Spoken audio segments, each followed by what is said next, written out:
Bonjour chers élèves, très heureux de vous revoir une autre fois dans une activité réservée aux élèves de la première année du cycle secondaire collégial. Alors, en relation avec la séquence 1, identifier la structure d'un conte. Alors bien sûr, et dans l'activité de la compréhension de l'écrit qui est notre première activité à entamer dans cette séquence. Bien sûr, et certainement, vous avez lu, écouté ou regardé des histoires imaginaires et merveilleuses. Je dis bien des histoires imaginaires et merveilleuses, ça veut dire des histoires extraordinaires. Alors, par quoi se caractérise ce genre d'histoire? À votre avis, par quoi se caractérise-t-elle? Oui, bien sûr. Se caractérise bien sûr par l'imagination et la fiction, c'est la première des choses. Se caractérise par des lieux extraordinaires, par des personnages extraordinaires et merveilleux, voire que les personnages peuvent être des animaux légendaires comme des dragons, les ogres, ça peut être des lions qui parlent, ça peut être voilà, des monstres, etc. Et en plus, on peut avoir des personnages humains, des princes, des princesses, des bûcherons, etc. C'est ce qu'on va voir après. Ensuite, comment appelle-t-on ce genre d'histoire? Oui, bien, on les appelle des contes. Un conte. Un conte. Alors, l'objectif, ou bien les objectifs de notre activité d'aujourd'hui est premièrement reconnaître un conte. C'est quoi un conte? Ensuite, on va identifier la structure d'un conte. Comment est structuré un conte? De combien d'étapes? Quelles sont les étapes d'un conte? Alors, pour savoir tout cela, on va entamer et on va attaquer à un support, un texte, dont le titre est Mqedj. Mqedj. Il était une fois dans un village près d'une forêt un homme qui avait 7 enfants. Le plus petit s'appelait Mqedj. Il était minuscule et chétif, mais intelligent et rusé. Après la mort du père, la famille avait besoin d'argent et de nourriture. Les 7 frères décidèrent de passer à l'action. Un matin, ils partirent à la forêt pour chasser du gibier. Le coucher du soleil, ou bien au coucher du soleil, ils perdirent le chemin du retour. Ils commencèrent à avoir peur. Mqedj, qui était courageux, aperçut un feu à l'extrémité de la forêt, ou bien des arbres. Il demanda à ses frères de l'accompagner. C'était la maison de l'ogre, ce dernier qui avait 7 enfants. Les accueillit chez lui. Il avait une mauvaise idée en tête. Comme vous voyez ici, vous avez la définition des 3 mots que nous avons vus. Bien sûr, chétif, numéro 1, ça veut dire quelqu'un qui est maigre, fragile et mince. Ensuite, vous avez nourriture.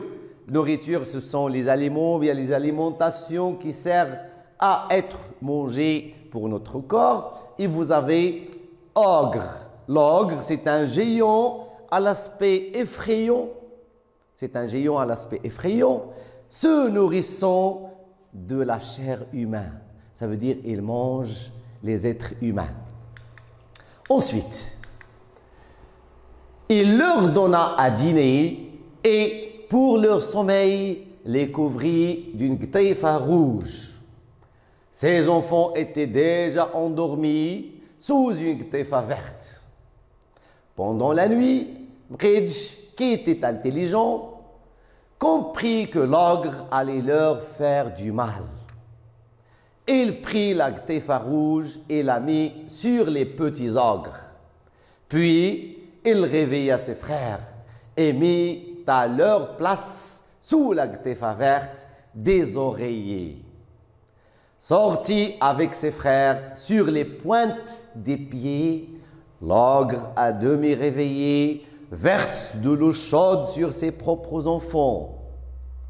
Quand le soleil commençait à éclairer les lieux, Mqidj appela le cheval que son père lui avait offert en utilisant son langage. Ce dernier vint en courant. Il leur montra le chemin du retour en marchant devant eux.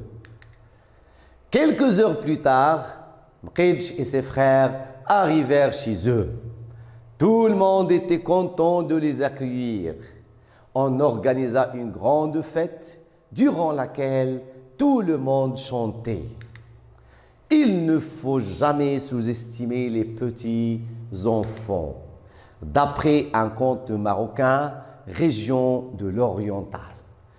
Vous avez bien sûr ici oreiller. La définition de oreiller, c'est un coussin rembourré pour poser la tête. Ils sont souvent, chez nous, ils sont souvent carrés. Ils peuvent être cerclés, alors ils sont carrés. Alors, après avoir relu le texte que vous avez ici, après avoir relu le texte, on va essayer de répondre à quelques questions de compréhension globale. Qui sont les personnages de ce texte? Essayez de dégager tous les personnages du texte. Alors, quels sont les personnages du texte? Oui, alors nous avons dans un premier lieu Mqidj, l'ogre et les frères de Mqidj. Alors, ce sont les personnages du texte. Et vous avez un autre personnage, c'est le cheval de Mqidj. Il a aussi un rôle dans le texte, un rôle très important dans le texte. On va le voir après. C'est l'un des personnages du texte à ne pas oublier. Ensuite, où se passent les événements de cette histoire? Où? Le lieu. Cherchez dans le texte le lieu où se passent les événements du texte. Oui? Oui, très bien.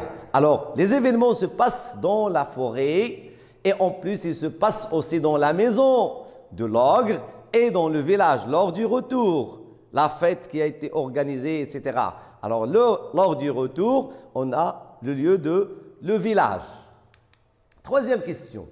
Dégagez la formule ou bien l'expression utilisée pour introduire le conte. Ça veut dire l'expression avec laquelle on a commencé le conte. Quelle expression utilisée au début du conte?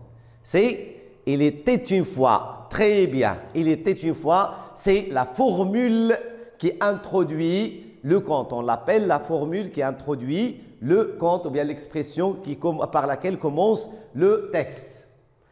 Quatrième question. Relevez les indicateurs temporels au début de chaque paragraphe. Comme vous remarquez, notre texte se compose de combien de paragraphes? Comptez. Combien de paragraphes y a-t-il dans notre conte? Voilà, très bien. Il se divise en 3 paragraphes. Alors, essayez de dégager les indicateurs de temps par lesquels commence chaque paragraphe. Alors, le premier paragraphe, nous avons déjà répondu à la question. Ça commence par « Il était une fois ». Très bien. Deuxième paragraphe, vous avez « un matin ». Voilà. Troisième paragraphe, quelques heures plus tard. Voilà, 3 indicateurs de temps. Au début de chaque paragraphe, il y a un. Cinquième question et la dernière. Quel est le personnage principal de cette histoire? Nous avons dégagé les personnages au début. Nous avons dit, il y a l'ogre, il y a Mqidj, il y a le cheval et il y a les frères de Mqidj. Parmi ces personnages-là, qui est le personnage principal à votre avis? Oui, très bien, c'est Mqidj. Mqidj, c'est le personnage principal. C'est lui qui a un grand rôle dans tout le texte. Voilà, c'est lui qui domine le texte en quelque sorte. Maintenant, on va travailler paragraphe par paragraphe. Comme ça, on va essayer de dégager la structure du conte. Ça veut dire les étapes. Combien d'étapes y a-t-il dans un conte en général? Je parle des étapes globales. Je parle des étapes globales. Commençons par le premier paragraphe. Il était une fois dans un village, près d'une forêt, un homme qui avait 7 enfants. Le plus petit s'appelait Mqidj. Il était minuscule et chétif, mais intelligent et rusé. Après la mort du père, la famille avait besoin d'argent et de nourriture. Les 7 frères décidèrent de passer à l'action. C'est le premier paragraphe. Alors, par quoi commence cette phrase, cette partie plutôt? Ça commence par, nous avons déjà dit, commence par « il était une fois ». À quoi sert cette formule? Ça sert à quoi? Ça sert à introduire le conte, introduire un conte. Alors, retenez bien que le conte, toujours, commence par une formule qu'il introduit. Il faut avoir une formule sous forme de quoi? Sous forme d'un indicateur temporel, comme « il était une fois ». On va revoir et on va voir dans la séance prochaine les différentes utilisations, les différentes expressions et formules de l'introduction du conte et leurs utilisations. Alors, nous avons dit que ce paragraphe commence par « il était une fois » et ça sert à introduire le conte. De qui parle-t-on dans cette partie? On parle de qui? Alors, regardez bien, vous avez « il était une fois ». Après, on parle de qui? On parle de Mqidj. Mqidj, c'est qui? Qui est Mqidj? Par rapport au texte, c'est le personnage principal. C'est le personnage principal. Comment est Mqidj? Comment il est? Essayez de dégager quelques traits physiques et quelques traits moraux, la description qu'on a faite de Mqidj dans le texte. On a dit que c'est le plus petit des enfants. Ça concerne l'âge.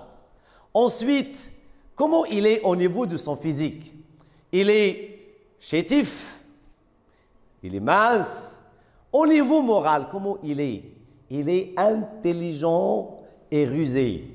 Alors, dans cette partie, qu'est-ce qu'on a fait? On a fait la description, une petite description et présentation de qui? Du personnage principal, qui est Mqidj.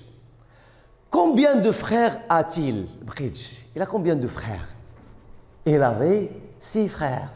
Alors, ils étaient 6 frères. Ils étaient 6. Ensuite, qu'est-ce qui arrive, ou bien qu'est-ce qui est arrivé à Mqidj et à ses frères? Alors, on a commencé par la formule de l'introduction du conte, le personnage, la présentation du personnage principal et comment il vivait avec ses frères. Mais qu'est-ce qui est arrivé à cette petite famille? Quel est l'événement qui a marqué cette partie qui est très importante? C'est quoi? C'est la mort du père. La mort du père. Le père de Mqidj et de ses frères est mort. Là, c'est un événement soudain et un événement inattendu. C'est un événement inattendu, bien sûr. Alors, Mqidj et ses frères ont perdu leur père. Alors, puisqu'ils ont perdu leur père, que va-t-il arriver à cette petite famille? Ils vont être manqués de quoi? D'argent et de nourriture, parce que le père est décédé. Alors, qu'est-ce qu'ils vont faire? Ils vont passer à l'action. C'est ce qu'on va voir. Qu'est-ce qu'ils ont fait pour survivre et pour vivre et pour avoir de la nourriture et de l'argent? Alors, nous avons dit de quoi souffrent-ils? Ils souffrent de quoi? Du manque d'argent et du manque de la nourriture. De la nourriture. Deuxième paragraphe. Un matin, ils partirent à la forêt pour chasser du gibier.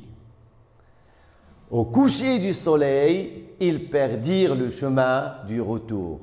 Ils commencèrent à avoir peur. Ils sont dans la forêt. Ils commencèrent à avoir peur. Mqidj, qui était courageux, aperçut un feu à l'extrémité des arbres. il demanda à ses frères de l'accompagner. C'était la maison de l'ogre. Ce dernier, qui avait 7 enfants, les accueillit chez lui. Il avait une mauvaise idée en tête. Il leur donna à dîner et pour leur sommeil, les couvrit d'une ktefa rouge. Ces enfants étaient déjà endormis sous une ktefa verte. Pendant la nuit, Mqidj, qui était intelligent, comprit que l'ogre allait leur faire du mal. Ça veut dire qu'il allait les manger. Et il prit la ktefa rouge et la mit sur les petits ogres. Puis il réveilla ses frères et mit à leur place sous la ktefa verte des oreillers. Il sortit avec ses frères sur les pointes des pieds pour ne pas faire réveiller l'ogre. L'ogre, à demi réveillé, verse de l'eau chaude sur ses propres enfants. Comme vous voyez, vous avez les 3 points de suspension. Ça veut dire quoi? Que le texte n'est pas complet. Il y a la suite. Alors, c'est pour avoir un petit conte et court. Quand le soleil commençait à éclairer les lieux, Mqidj appela le cheval que son père lui avait offert en utilisant son langage. Ce dernier vint en courant et leur montra le chemin du retour en marchant devant eux. Alors, pour le deuxième paragraphe, qu'est-ce que les 7 frères ont décidé de faire? Pour enchaîner, nous avons dit avant que les 7 frères ont perdu leur père. Le père est mort. Il manque d'argent, il manque de nourriture. Alors, pour survivre, qu'est-ce qu'ils ont décidé de faire? Nous avons dit qu'ils ont passé à l'action. Alors, qu'est-ce qu'ils ont fait? Oui, ils ont décidé d'aller à la forêt pour chasser du gibier. Voilà, pour chasser du gibier. Voilà, c'est ce qu'ils ont fait. Où sont-ils allés pour chasser du gibier? Où sont-ils allés chasser? C'est dans la forêt. Très bien, dans la forêt. Ils sont allés à la forêt. Qu'arrive-t-il aux jeunes enfants? Alors, durant toute la journée, ils sont allés chasser du gibier. Au coucher du soleil, qu'est-ce qui est arrivé aux jeunes enfants? Est-ce qu'ils sont retournés chez eux? Non. Est-ce qu'ils sont restés dans la forêt? Non. Bien sûr, ils doivent retourner chez eux. Mais qu'est-ce qui est arrivé aux jeunes enfants? Ils ont perdu le chemin. Voilà. Ils ont perdu leur chemin du retour chez eux. Ils ont perdu le chemin. Qui les a accueillis chez lui? Alors, ils ont perdu le chemin. Ils commençaient à avoir peur. Alors, Mqidj, qu'est-ce qu'il a remarqué? Il a remarqué du feu à l'extrémité des arbres. Alors, ils sont allés dans cette maison. C'est la maison de qui? Alors, le propriétaire de la maison les a accueillis chez lui. C'était qui? Qui a accueilli ces enfants-là, ces 7 enfants? C'est voilà, c'est l'ogre. Très bien, c'est l'ogre. L'ogre a accueilli les 7 enfants chez lui cette nuit-là. Quelle était son attention? Alors, il les a accueillis, il leur a donné à manger, il les a couverts par une ktefa, parce qu'il faisait froid, etc. C'est une couverture lourde. Alors, qu'est-ce qu'il a décidé de faire? Regardez bien, quelle était l'intention? Est-ce qu'il avait une bonne idée envers ses enfants? Est-ce qu'il va leur faire du bien? Non. Mqidj a compris qu'il va leur faire du mal. Il va Alors l'ogre, de quoi se nourrit-il? Nous avons dit au début. Il se nourrit de quoi? De la chair humaine. Alors, qu'est-ce qu'il va faire aux 7 enfants? Il va les manger. Il va les manger. Qu'est-ce qu'il le montre dans le texte? Qu'est-ce qui montre qu'il va les manger? C'est lorsqu'il s'est réveillé. Il est à demi réveillé, il n'est pas réveillé totalement. Qu'est-ce qu'il a fait? Il a pris de l'eau chaude et l'a versée sur les personnes qui dormaient sous la ktefa verte. Alors, il avait l'intention de les manger. Alors, il avait une mauvaise intention envers les enfants. Il a décidé de les manger. Comment vous paraît Mqidj? Alors, Mqidj a compris ce que l'ogre va leur faire. Alors, il a compris et il a compris dès le début l'intention de l'ogre. Alors, qu'est-ce qu'il a décidé de faire? Il a changé la couverture que l'ogre leur a offert, verte par rouge. Il a recouvert les petits ogres par la gtefa verte. Il a changé, il a quitté la place où il dormait avec ses frères et il les a remplacés par des oreillers et ils sont sortis.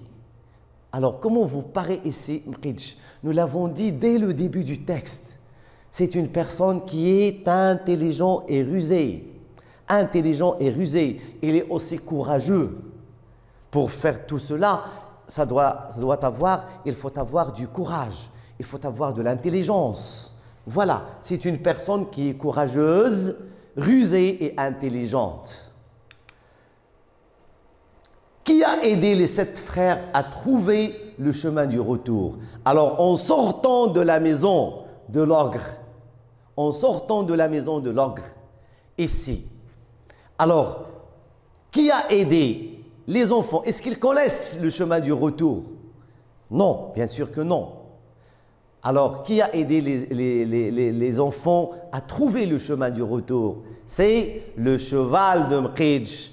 Alors, Mqidj s'est rappelé que son père lui a offert un cheval. Il a appelé le cheval avec le langage avec lequel il lui adresse la parole. Alors, le cheval est venu à leur secours et leur a montré le chemin en marchant devant eux.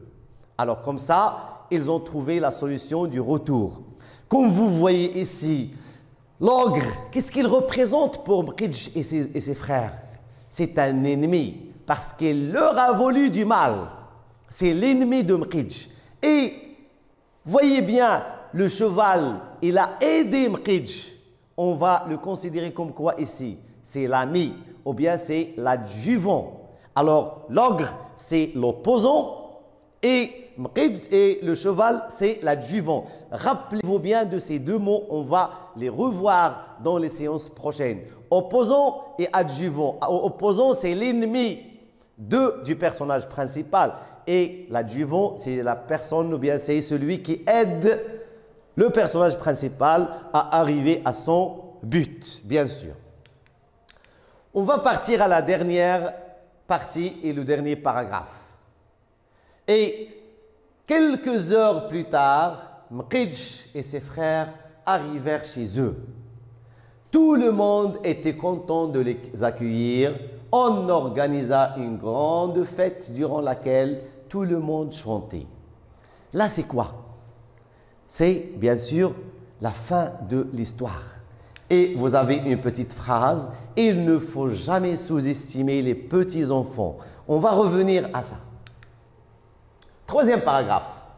Qu'arrive-t-il à Mqidj et à ses frères? Qu'est-ce qui est arrivé à Mqidj et à ses frères? Alors, ils sont retournés chez eux.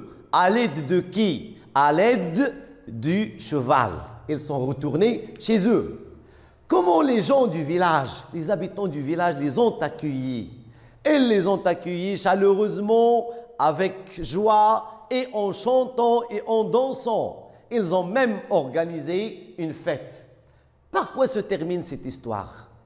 Notre histoire de Mqidj. Par quoi se termine-t-elle? C'est terminé. Elle s'est terminée d'une manière heureuse. Ça veut dire que le personnage principal est arrivé à son but, sain et sauf. Alors, notre histoire s'est terminée par une grande fête. Tout le monde est heureux, tout le monde est content, tout le monde chante et danse, etc. Voilà. Ensuite, quelqu'un peut nous expliquer le sens de cette phrase, la dernière phrase qu'on a vue. Voilà, il ne faut jamais sous-estimer les petits enfants. Quelqu'un pour nous expliquer cette phrase. Ça veut dire quoi? Il ne faut jamais sous-estimer les petits-enfants. Mqidj, comme vous avez remarqué, c'est le plus petit de ses frères. Et c'est lui qui était la cause de quoi? Du secours de ses frères. Il leur a montré le chemin, il les a sauvés de l'ogre et il les a aidés à retourner chez eux. Même s'il est petit, il est comment? Il est intelligent. Il faut, ça veut dire quoi ici? Qu'il faut donner de la valeur aux personnes, n'importe qui, et quelle que soit cette personne, petite, grande, âgée, vieillard, jeune, etc.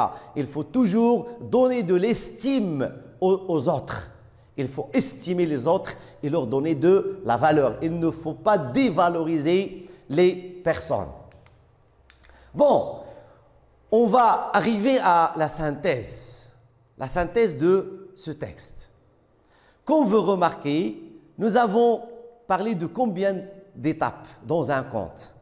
Un conte contient combien d'étapes? Global, bien sûr. Un conte contient 3 étapes. La première étape, c'est quoi? C'est le début du conte. La deuxième, ce sont les actions produites par le début du conte. Et la troisième, c'est la fin du conte. C'est ce qu'on va voir ici. Vous avez les étapes, le début. Quelles sont les informations que contient le début, la première étape, le début du conte? Il doit contenir la formule du début du conte, premièrement. C'est « il était une fois », etc. Le personnage principal et une petite présentation du personnage principal. Et vous avez l'élément inattendu. L'élément inattendu, c'est un événement soudain et court.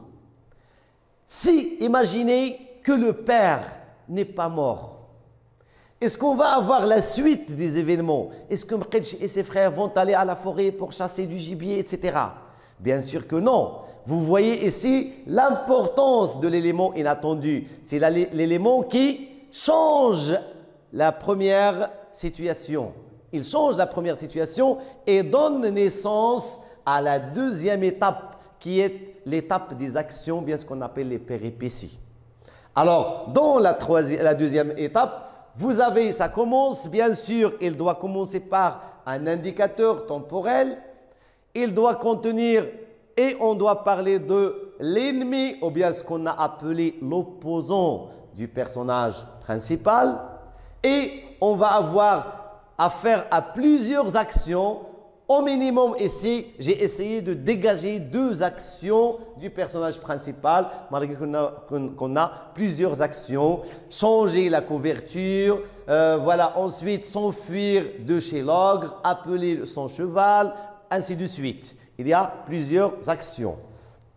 Et ensuite, on a parlé de l'ami, ou bien ce qu'on a appelé l'adjuvant du personnage principal. C'est celui qui a aidé le personnage principal à arriver à son but, ça veut dire à retourner chez lui ici.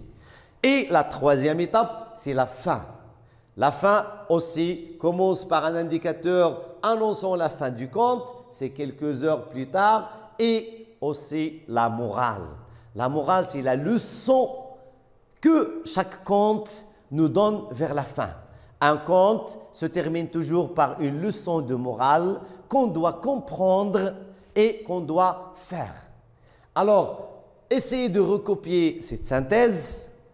En attendant, on va passer à un petit exercice de la mise en ordre. Vous avez ici, je m'entraîne, je remets en ordre le conte suivant.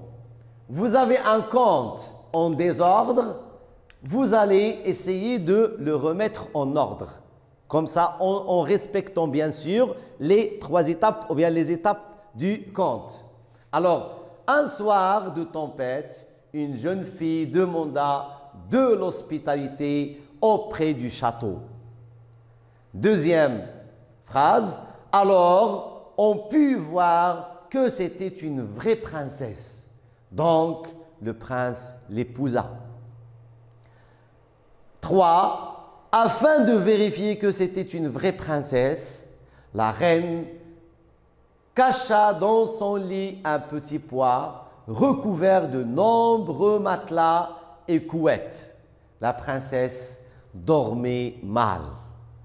Dernière phrase. Il y avait une fois un prince qui cherchait sans succès une vraie princesse.